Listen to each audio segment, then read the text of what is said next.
안녕하세요. 오늘은 한국 역사 속 2월 2일에 주목해보려 합니다. 이 날 무슨 일이 있었을까요? 2월 2일 역사 속 이야기를 함께 살펴보겠습니다. 그럼 지금 바로 시작해볼까요?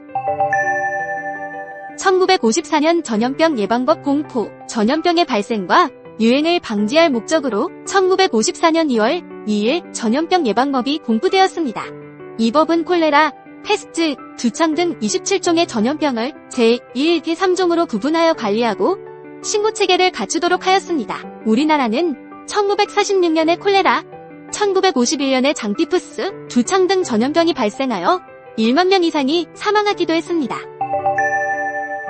1971년 리트렌제스 귀국 공연. 1971년 2월 2일 리트렌제스 예술단은 미국과 캐나다 등지에서 약 4개월간 100여일 공연을 성공적으로 마치고 귀국하였습니다. 귀국 후 단원들은 청와대를 방문하여 유경수 여사를 예방하였으며 이들의 해외 활동은 대한뉴스 제813호에 소개되었습니다. 또한 1971년 11월에는 영국 왕실의 초청으로 엘리자베스 2세 여왕 앞에서 어전 공연을 펼쳤습니다.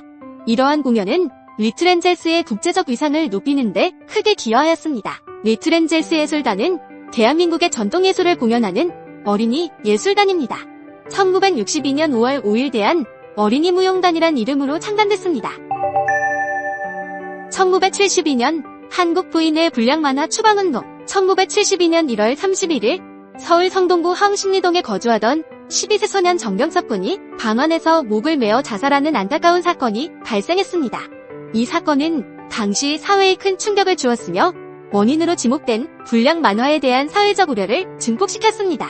이러한 배경에서 한국 부인회 등 여성 단체들은 1972년 2월 2일 불량 만화 추방운동을 전개하였습니다. 이 운동은 청소년들의 건전한 정신건강을 해치고 폭력성과 비행을 조장한다고 판단된 만화를 규제하고자 하는 목적이었습니다. 당시에는 불량 만화를 수거하여 공개적으로 소각하는 등의 활동이 이루어졌습니다. 이러한 사회적 분위기 속에서 1972년 2월 서울 YWCA는 불량 만화 추방운동을 적극적으로 전개하였으며 이는 청소년 보호와 건전한 문화, 환경 조성을 위한 노력이었습니다.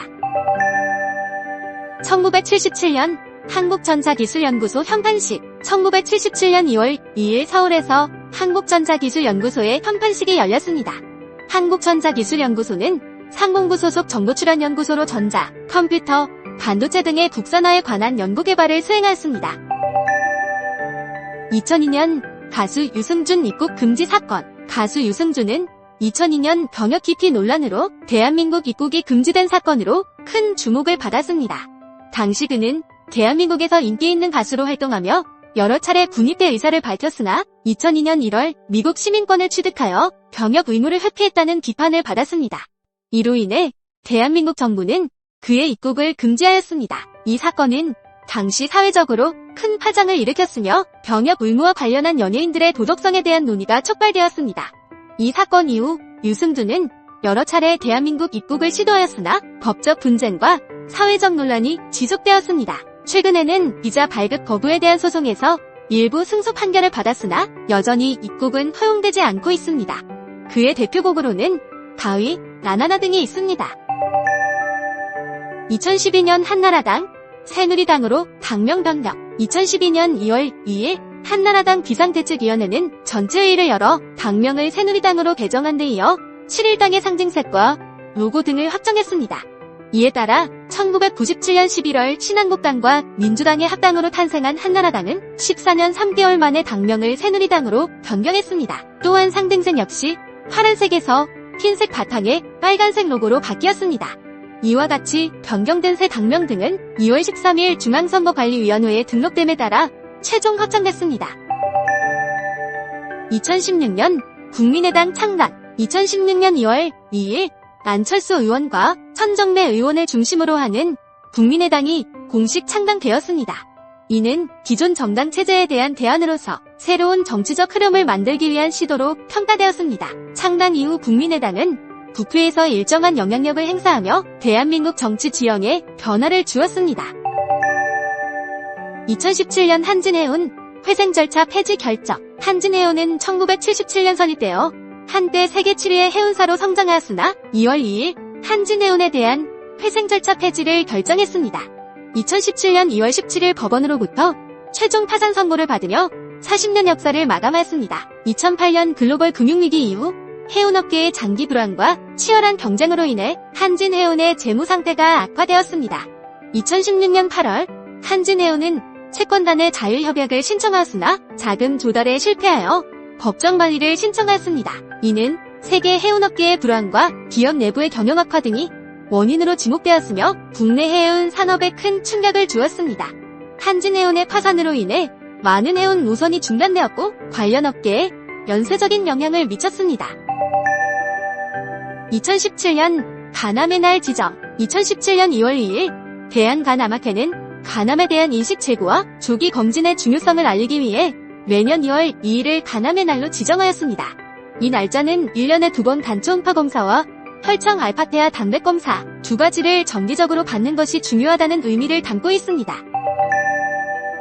2021년 콩이날 지정. 2021년 2월 2일 사단법인 한국장류발효인협회는 콩이날을 제정하고 이를 기념하는 행사를 개최하였습니다.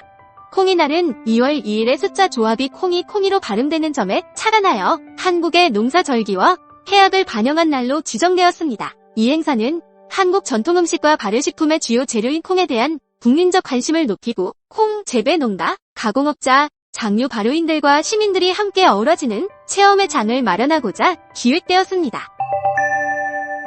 K리그 소식도 한번 보겠습니다. 2004년 FC 서울로 연고지 이전. 2004년 2월 2일 K리그의 안양 LG 치타스가 서울특별시로 연고지를 이전하여 FC 서울로 팀명을 변경하였습니다. 이러한 연고지 이전은 축구 팬들 사이에서 많은 논란을 일으켰으며 한국 프로축구의 연고지 정책에 대한 관심을 높였습니다. 2006년 제주 유나이티드로 연고지 이전. 2006년 2월 2일 K리그의 부천 SK가 제주특별자치도로 연고지를 이전하여 제주 유나이티드로 팀명을 변경하였습니다. 이러한 연고지 이전은 제주 지역의 축구 발전과 지역 스포츠 활성화에 기여하였습니다.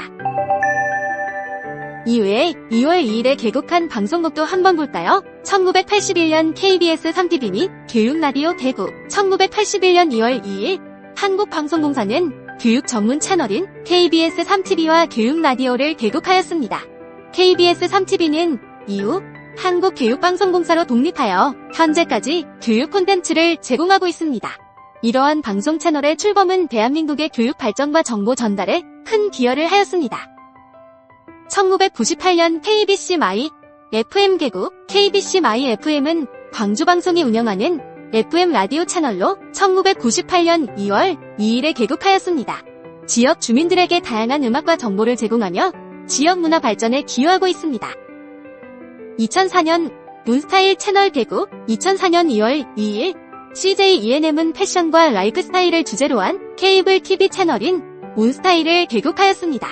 이 채널은 패션, 뷰티, 예능 프로그램 등을 방송하며 젊은 층의 관심을 끌었습니다. 2월 2일 있었던 사건, 사고 간략하게 좀 더 보겠습니다.